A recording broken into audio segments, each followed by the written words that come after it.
Hey guys, this is Dana from Pop Goulash. I wanted to make sure that you knew how to reach us. Find us on Facebook under Pop Goulash. You can also find us on Twitter at Pop Goulash. We also have a phone number, and we definitely want you guys to give us a call with your thoughts, opinions, whatever, show ideas. That phone number is 224-325-4235. And you can also shoot us an email at popgoulash42@gmail.com. Thanks for tuning in.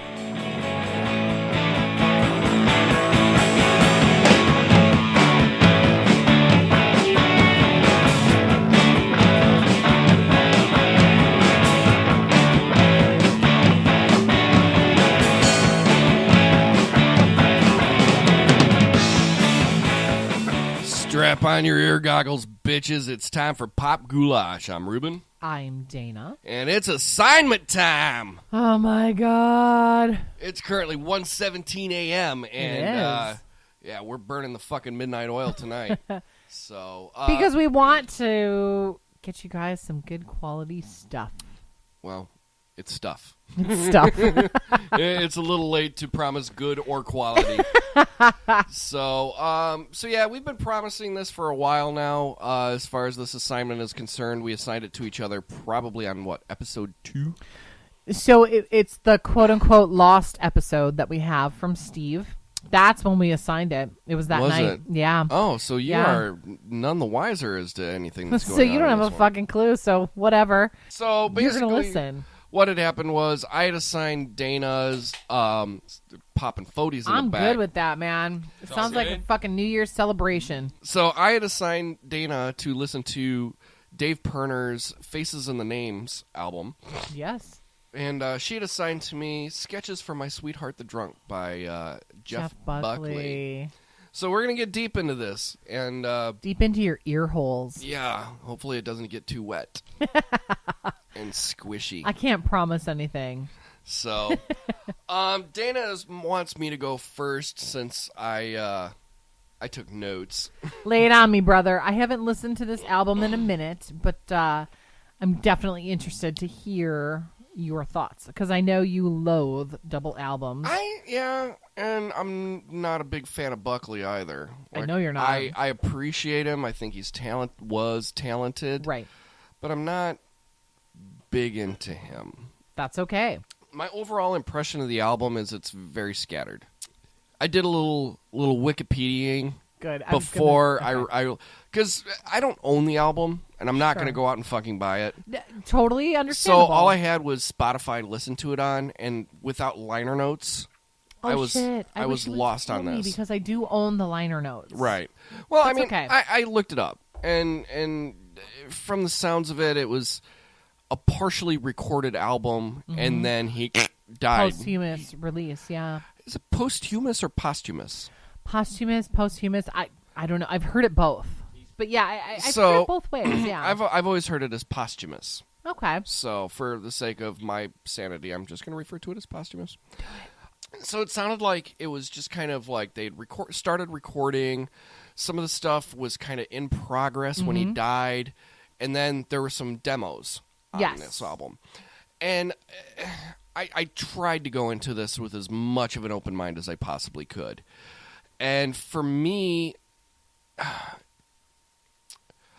have an issue sometimes with things being completed after an artist dies. Okay. Because, granted, the band that he was playing with in the studio may have been the band that he always toured with, always recorded with, but are they sure that that's how he wanted it to be? That's a really good point. You know, like they completed the songs with his mother's blessing. Yes. Yeah, Mary gave a lot of the blessing for all of the post-releases. Yeah. Right. So it was one of those that was like, is this truly how he had envisioned the songs that were partially completed to be completed? And I don't know. When the world may never know. And sometimes it makes me just like feel kind of dirty for listening to it. It's like I own Kurt Cobain's journals. They what? Yeah. Courtney Love compiled them and released them back in the early aughts. And I have a hardcover. It's a beautiful book. I've paged through it to look at the drawings. I can't read the writings. Really? Those are his journals. That's his private shit. You won't read them. I'm not going to read it.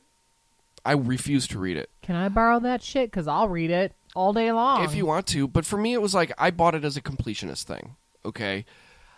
I can't read it, man. That's like finding, like, your sister's... Well, that's a bad... it's like finding somebody's diary that, like, you're like, ooh. You know, I don't know. There's something just wrong about it. Did he, like... Was Cobain one of those who've been like, well, here, I wrote this. You want to read my diary? Well, she was a money-grubbing whore. We know that. Well, but still, know. That might be all well and good, and that might be the truth. But the thing is, it's like, did he ever really want that to be released? Of course not. No. So, like, that's where I'm conflicted. I'm a completist. I want to have it, but I can't read it. You know? Huh. And I have a real issue with demo recordings. Now, Why? if it's somebody's demo tape that they're shopping around, fine, I'll listen to that. I've got a ton of demo tapes at the house from back in the day when kids would come play this Kiss the Sky and stuff like that. But for me, demo recordings, especially if they're just like, I'm working this song out, so I'm going to get it on tape so I can listen to it later and rework it and keep re-recording it, which a lot of artists do. I don't like listening to sketches of songs. Like, I can understand, like, hearing where the progression of the song goes, and that's somewhat interesting. But if the sound recording quality is shit, I don't want to listen to it. Like, I've got, you know, when a lot of these bands are now releasing these deluxe editions, and it's like, ooh, look, it's the 1987 demos of whatever. And I'm like... They all do that now, yeah. And I'm like, I guess it's cool, but the sound quality sucks balls. Like, I don't want to hear something that sounds like it was recorded off of a tape that was recorded off of I don't want to sound, you know, like... I don't want to listen to something that sounds like it was like a 4th generation Memorex. Wow. Okay. You know, it's for one, it was just a sketch. It's not the final version of the song. Like, well, it's for me, it's not the final product. The final product is what they put out. It's what they wanted you to hear.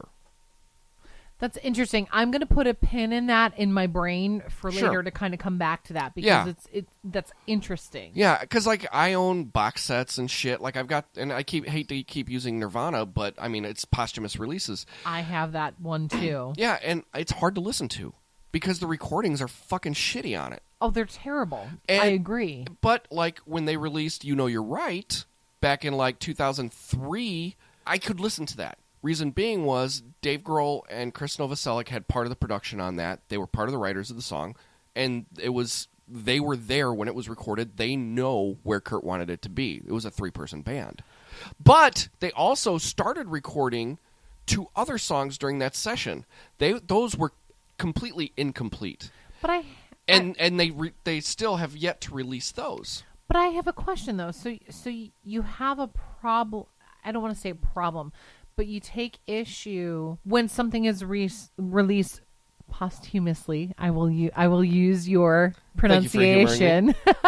But you didn't with the Nirvana stuff, which is interesting. Well, no. Let me rephrase that. You Know You're Right was a completed song. They were done with that in the studio. The other 2 songs that they were working on were not completed. They did not go back and say, we're going to finish these songs without Kurt. Got it. I'm sorry, I did not. No, make that's that okay. clear. That's why I said I wanted to put a pin in it. Yeah, I mean it's like when Biggie and Tupac died.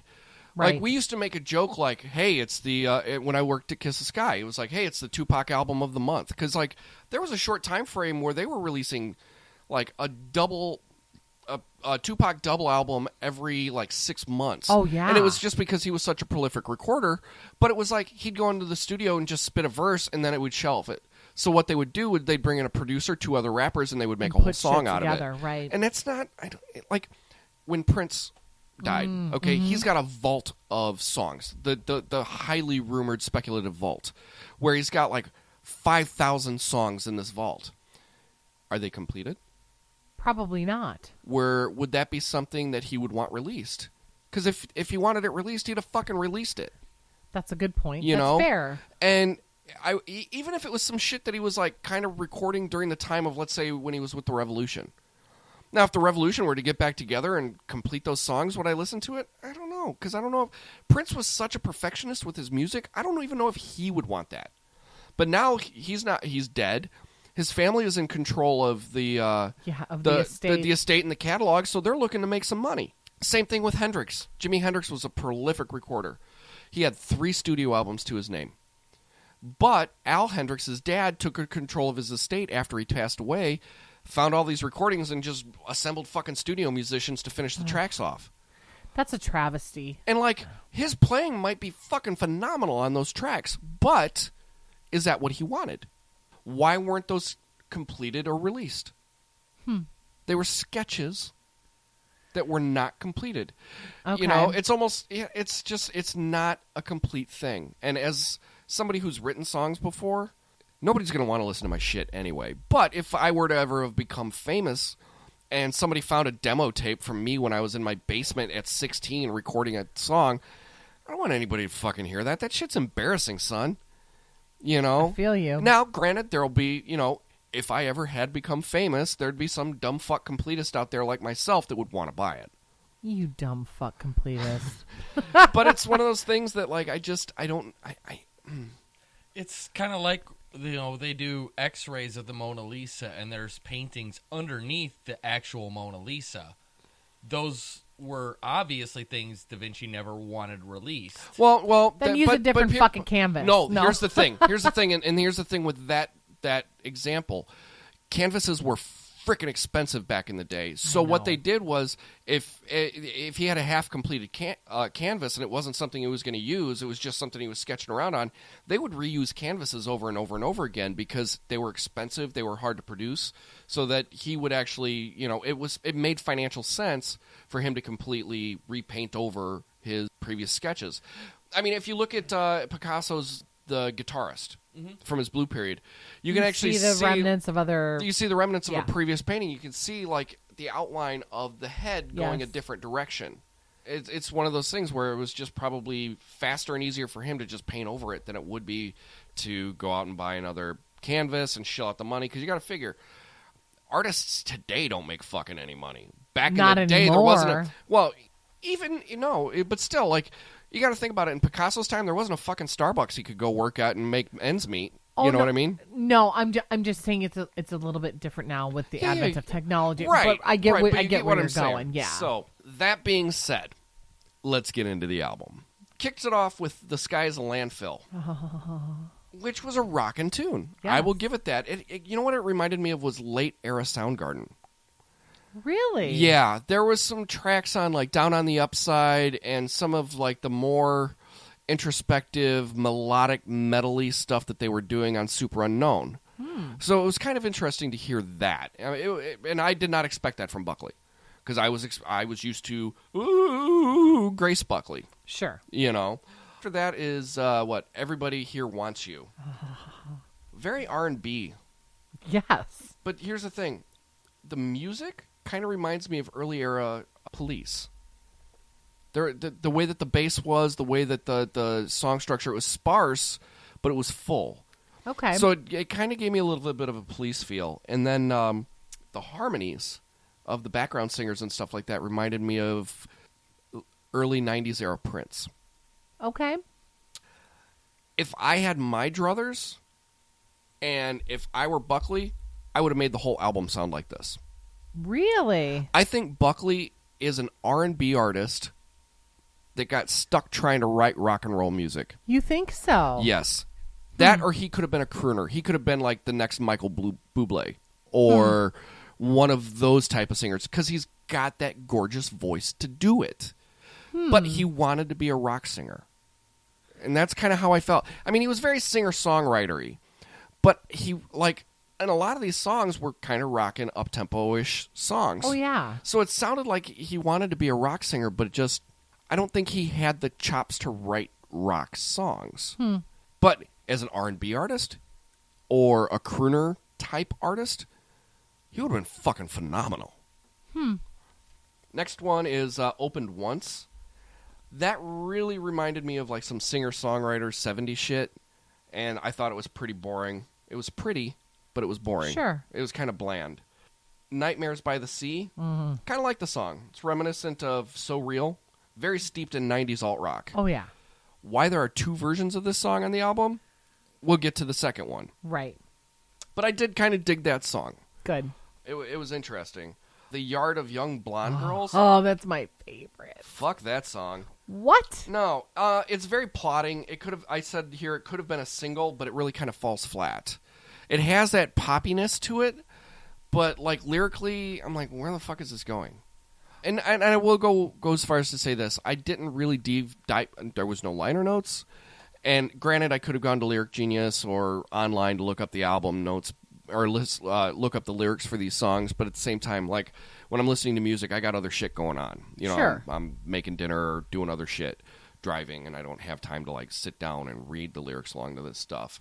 So, like I said, it could be lyrically, it could be very deep. I don't know. I'm just giving for me, like when I listen to music, like depending on the artist, the lyrics play a part, or it's mostly the tone of the music. And if I'm listening to something like this, it's I'm listening for tone. I'm listening for the feel of the song. Okay. Next would have been The Witch's Rave. I actually kind of dug the song. It was very Britpop. Yeah. Extremely Britpop. I don't know what the fuck the song was about.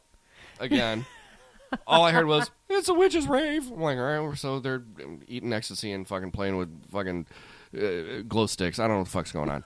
But it definitely was it was definitely a Britpop tune, which I thought was kind of interesting. It was a little branch left of what the rest of the album was doing, and it's the only song on the album that sounds like that.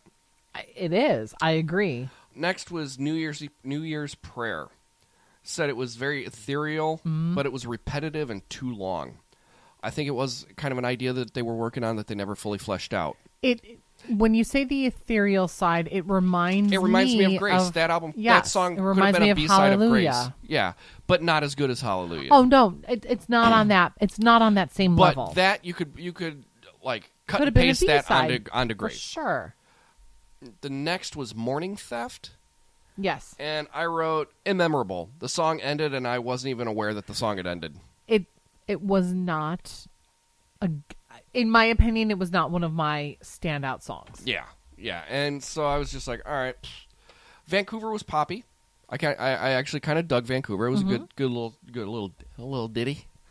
And then You and I said that it was. I felt like it was sleepy. It was heartfelt, and it was haunting.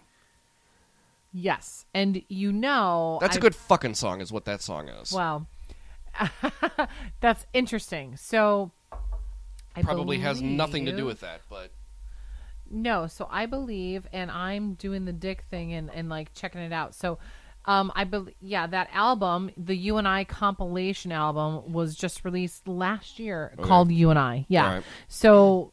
I won't get into that so much. I'm very interested to hear the rest of your thoughts on the album, but that particular song, the hauntingness, whatnot, they did release, the estate released something last year, the You and I album. Right. And then Nightmares by the Sea, and I called this Nightmares by the Sea 2. The alt cut, yeah. Yeah, and I'm like, is there different lyrics? Musically, it sounds pretty much the same. I don't know what the difference is. Honestly, and I've struggled with that for years because I don't know what the difference is either. I mean, I guess if I kind of put my little microscope eye on it, or like, put a little bit more into listening to it, I could find differences, I'm sure, but it was very similar. Right. From there, it goes to New Year's Prayer part number 2. Yes. Music is a little bit different. Yeah. I could definitely tell that just by picking it out, but other than that, still fucking plotting. It's lost in itself. It's very repetitive. Again, it's to more your of a point. it's more of a mantra than a Yes. song.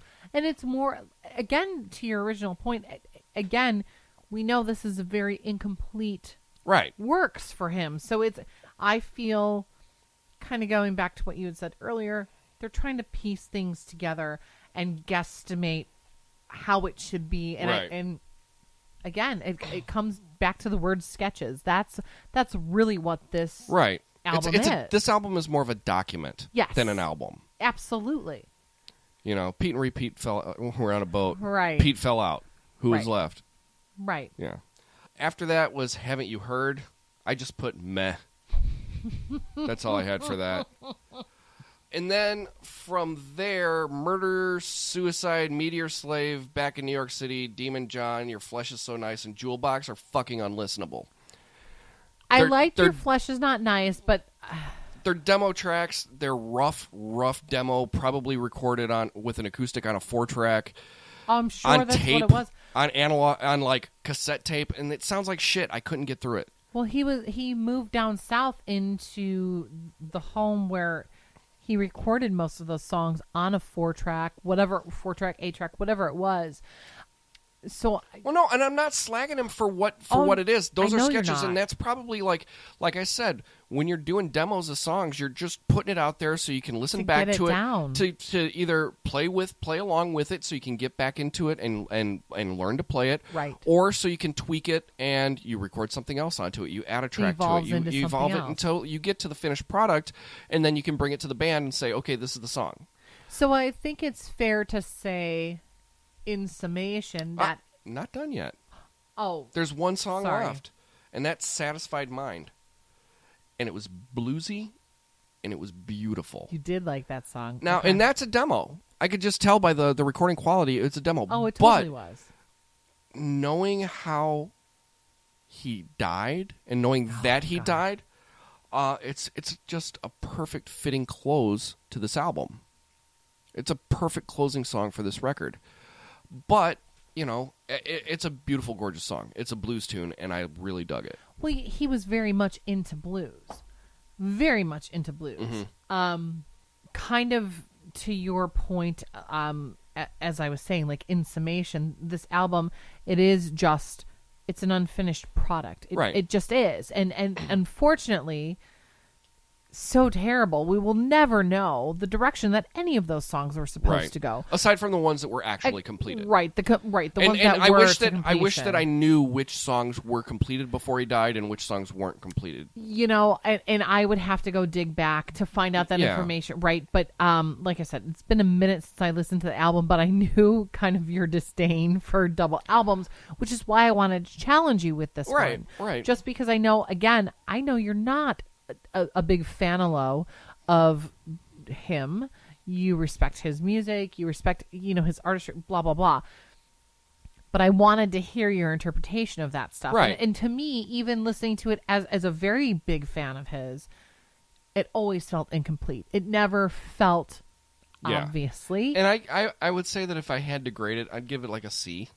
Understandable, and I can't fault you for that. Would I go back? I don't know. I don't know if I'd listen to it again.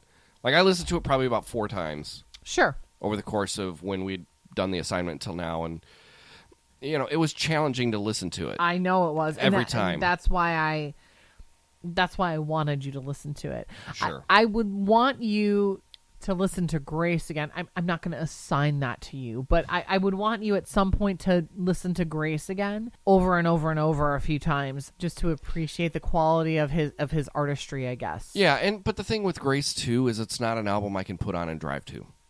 No, you can't.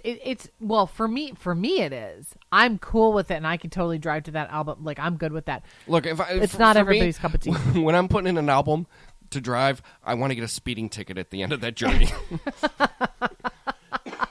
Like the Queens of the Stone Age first album, sure. The self-titled record, that will eventually some point get me a speeding ticket.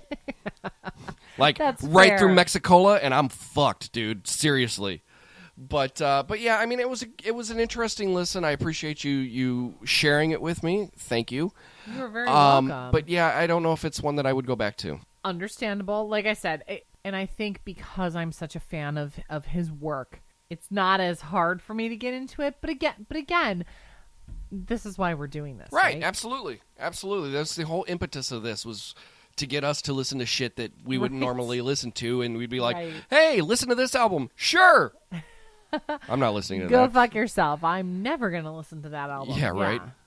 So now, Dana. So you assigned me the album by Dave Pirner called Faces and Names. For those uninitiated, yes, Dave Pirner is the lead singer of Soul Asylum, lead singer and songwriter of Soul Asylum. And so, little fun fact, sidebar for a second. So, looked at his Wikipedia page about a week ago, and I am a huge proponent of making sure things are accurate, because that's just who I am. Bigly.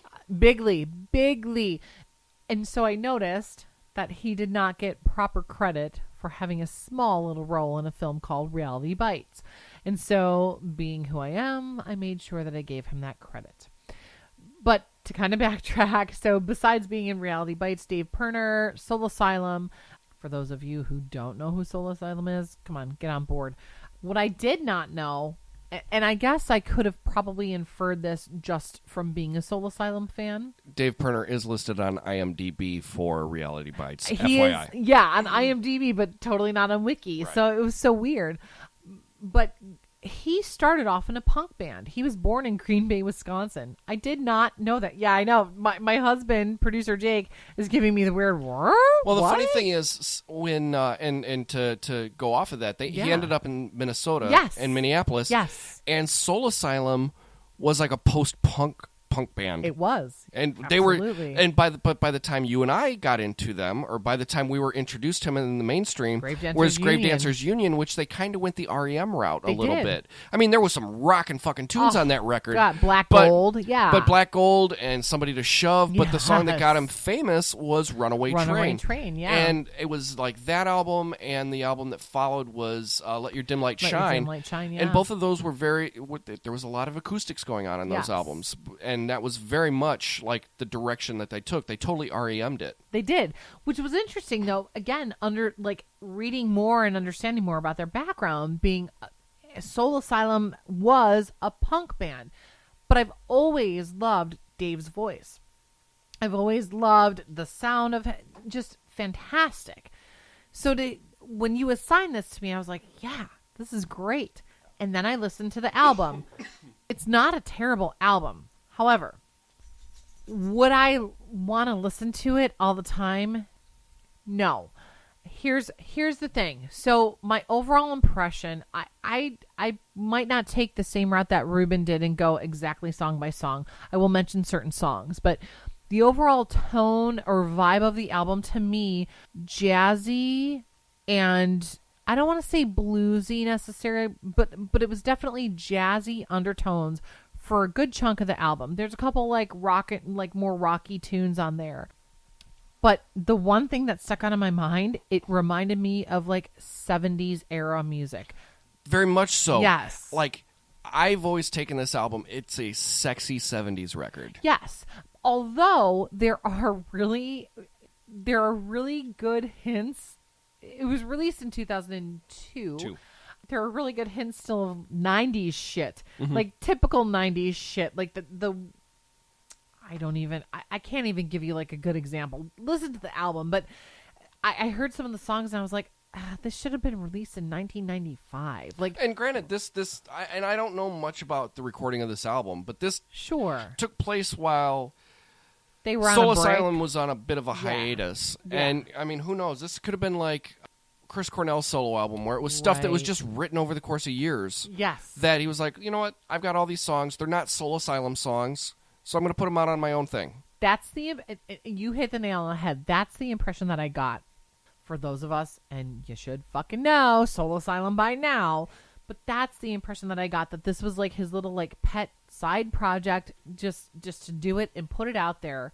Now, the interesting thing, too, is this is the only solo album he ever put out. And it is. Yeah, this is the only one that he's ever put out. There was a song on there, and Bill, I hope you're still listening, my love. There is a song on there called Someday Love, and it reminds me, the vocal quality reminds me of my friend Bill, who is a local singer-songwriter, which was very interesting to me. It was that song, and it was just Someday Love.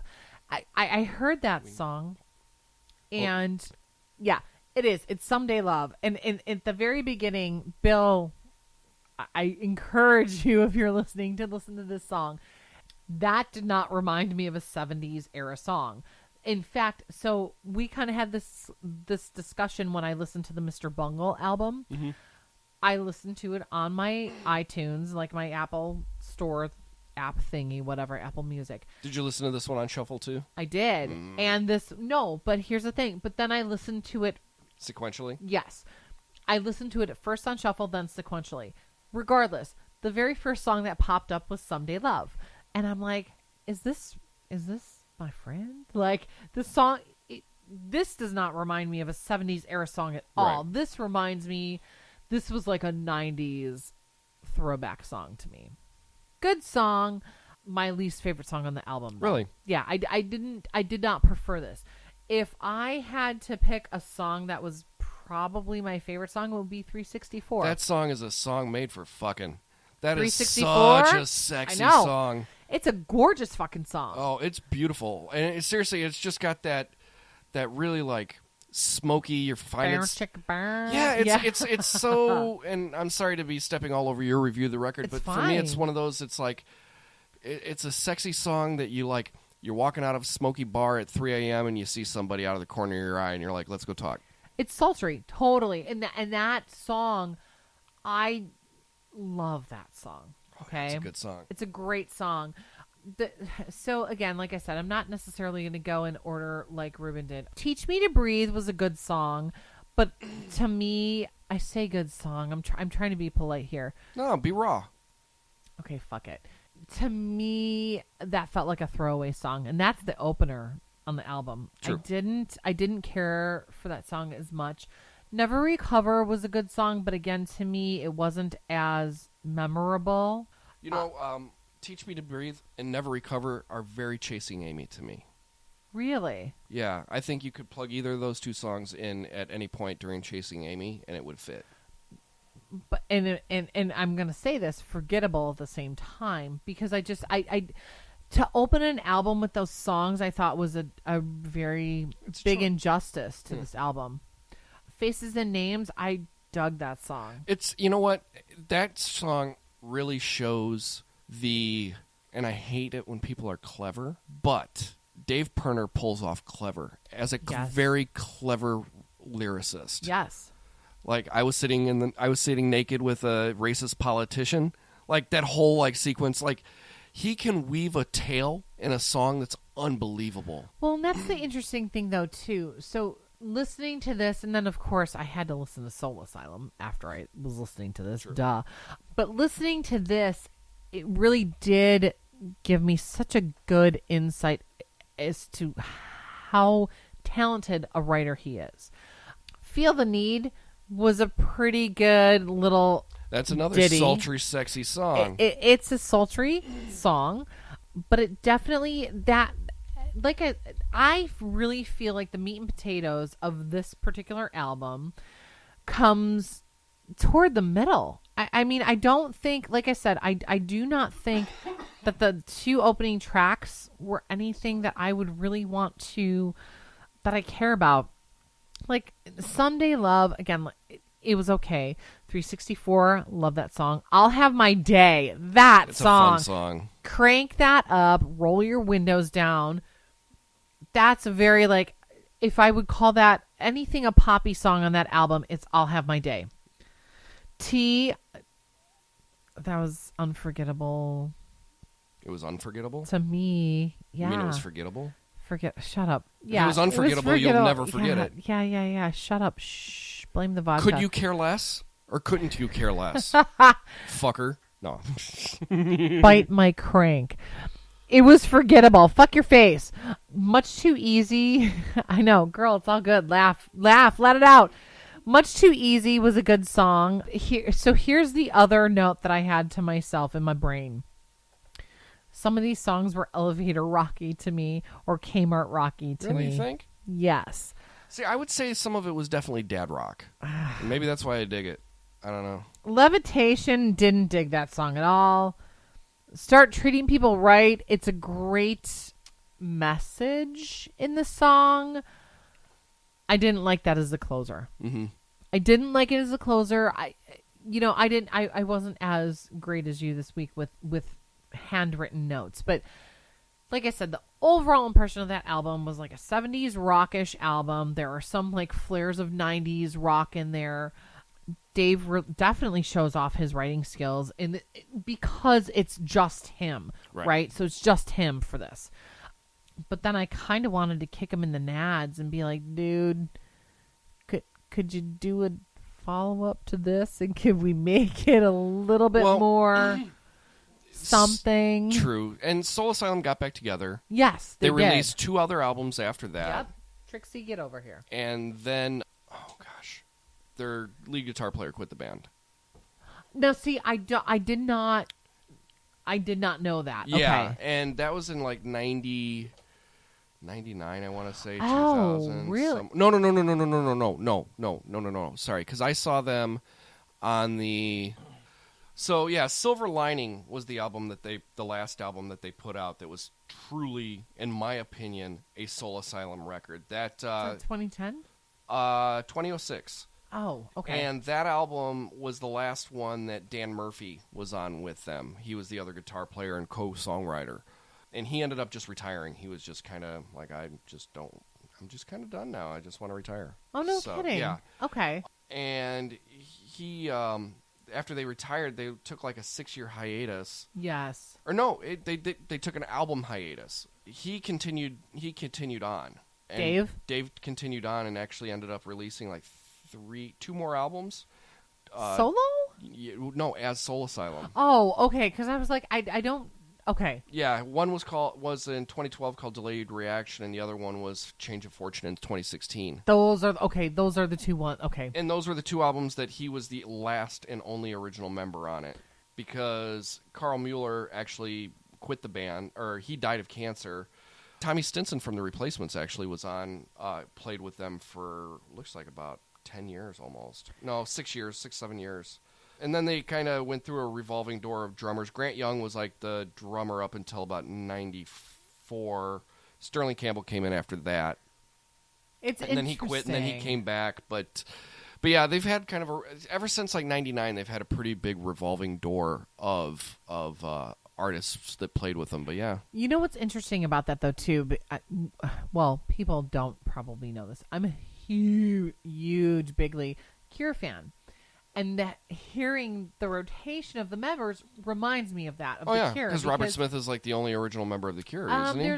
I think Simon Gallup and one of the other guys are still the original members, but it was technically the Cure started out as like a trio, but then they evolved into like I think a 5-piece. I mean, I'm not looking right, and I'm just going based off of my own brain, but I believe it evolved into like a 5-piece or something in the 80s, but that's it reminds me of that in the sense where they have some original members and then the door kind of revolves as to who comes in. Nine Inch Nails was much the same way. Okay. But then again, Nine Inch Nails, all the recordings for the most part up until a certain point were just him. Right, just Trent. Trent. Yeah, it's interesting though to draw those kind of parallels between other artists or bands. Mm-hmm. Would I suggest this album? What would my grade be on this album? I would say, honestly, again, pretty similar to your rating of the Buckley album. Mm-hmm. I'd say like a B-, C+. Would I listen to it all the time? Probably not. But do I love Dave Pirner enough to continue to spin it from time to time? Of course I do. And again, I appreciate his talent. I appreciate and it's also the fucking vocal quality. I mean, that man, he could sing me songs about garbage. He's nasally, but he's just got that perfect nasally voice. Yes, he does. And that's, I think even being younger, and once I got into Soul Asylum, I think that's what, it was the energy, and part of it was the vocal ability too, just because like... I could sing that. Well... Part of it is, I mean, yeah, like I was in chorus and I was in band and all that stuff, and I appreciated that quality. I think I appreciate that you assigned this album to me because I really welcomed it with open arms. I was surprised that you'd never heard of it before. No, which was interesting though because I didn't know. Yeah. But because I also wasn't following it that closely, like their careers. So. Yeah, and this came out the last year that I was working at Kiss the Sky, too. Oh. So I would spin it in the store all the time, and it just kind of came out in that perfect time of my life, man. I just love this record for whatever reason. Yeah, I love this record. Like, I would give it like an A- at the worst. Sure. And, you know, I see where you're coming from with some of the songs, but at the same time, I just like, man, God damn it, I love this fucking record. I get, but see, you know what I mean? Like, I get that because I feel like the Buckley album, and again, I understand that's a very difficult listen for several reasons. Like, if you're not 100% Buckley fan, you appreciate him and his talent, but if you're not totally into him or like into what he was doing, that's a very difficult listen. Oh, and absolutely. I knew it would be for you. Yeah. Yeah, I mean, like, because I was talking to Kirsten about it. I'm like, man, this Rachel Yamagata album was great. I'm so happy to hear that. And now I got this fucking Buckley record. Like, ugh. So, well, I didn't say those exact words to my wife, but I'm like, But similar thoughts. Gosh Yeah. darn rootin' tootin'. Well, see, so I know we're not totally there yet, but this kind of influences my assignment for you. Yeah, we're going to kind of flip the next time. script on this assignment piece here. Well, me for you for sure. I mean, I guess it's not. And a mine terrible is thing. is a perfect example of why we're fucking doing this. Exactly. Okay, so let's just do it. I think we've Fuck it, let's just pop the cherry. Yeah, and do it. so this week I am assigning to Dana an album by the Minor Alps. Just a little That background. it gave me like a month ago that I didn't listen to. Right. So now you have 2 weeks to get it ready.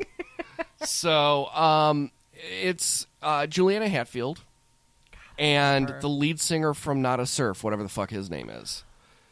I think we talked about this, but it's been so long. That Well, I when don't I handed you the recall. record, we were drunk, so I'm sure you probably forgot probably, that. yeah. So yeah, enjoy. I did. I love Julianne Hatfield, so I'm very excited about this. Very excited about this. Did you forget that it was Juliana Hatfield, or did you I forget it did. was also with the dude from Not I a Surf? forgot it was Julianne Hatfield. I Oh, really? totally forgot that. And Well, I know. dude. Damn you. And you know how I found out about the record? It was back when Starbucks were still giving out free iTunes singles. And I got a single, one of the songs on there was a single that I got, and I'm like, I got to buy this record. That's fantastic. Yeah, dude. Okay, now I'm even more excited to listen to it. So I am not giving Reuben an album for the next time. I am making him, requesting that he watch Assigning. Reality Bites. Saw it once back in the 90s. And Yeah. It's been I a was long fucking rather time. meh about it. I'll find my DVD for you, or you could fucking look for it on Netflix. It's somewhere here, whatever. But I definitely want you to watch that movie again, because I know that you have told me several times that you are a big fan of Singles, which is a great fucking movie. But that came out like 2 or 3 years before Reality Bites came out. It did. It was 91, right? When Singles came out? Let me see here. Save it for the next podcast. Well, no, I'm just curious of the year. 92. It was 92. 2 years difference. Okay. Now, here's kind of what I want, because when we do the reviews next time, I definitely want initially to hear the Reality Bites review. But then I want to hear you back it up with, because you're such a fan of Singles, I want to hear about that too. So I'll probably have to rewatch Singles as it happens, so we're good. I haven't watched it. I haven't watched Singles in probably 10 years. I just watched it again about 2 months ago. Does it hold up? Oh God, yes. It's Cameron Crowe. And so does Reality Bites, though. That's the other thing, though, too. So, you've got Winona Ryder and Janine Garofalo and Ethan Hawke and Steve Zahn. But you forget, Ben Stiller is like... And Ben Stiller. Fucking Ben Stiller. And I'm still not a big Ben Stiller fan. I mean, I get that. I can't fault you for that. I really can't fault you for that. But I'm really excited to have you watch the movie, because Right on. it's been that long. So... Well, and we keep talking like we're pop culture, and all we're talking about is music. So this will be something different. It'll be great. And so Totally. now that we have our assignments, why don't you play along? Here's some... Yeah, dude. Guys. We've heard some feedback about, oh, you guys should play with the format, or you should kind of expand your horizons. Well, fuckers, help us. Like, give us some suggestions, because, like I've said before, the only thing that we're going to do is shit that we like. So if you want to... Because we get off on it, so what the fuck? Yeah, if you guys want us to do something different, or if you guys think you've got some shit that you think that we could be turned on to, let us know. We want to hear it. And you can do that by... You can find us on Facebook, facebook.com/Pop Goulash. You can find us on Twitter @Pop Goulash. You can fucking email us at popgoulash42@gmail.com. And I'm going to hand it to Reuben to give the phone number. You can actually phone us at 224-325-4235. and leave us a voicemail that we will play on air. Say that number one more time. That phone number again for your listening pleasure is 224-325-4235. That's 224-325-4235. And we'll put it in the notes of these episodes. But still, find us.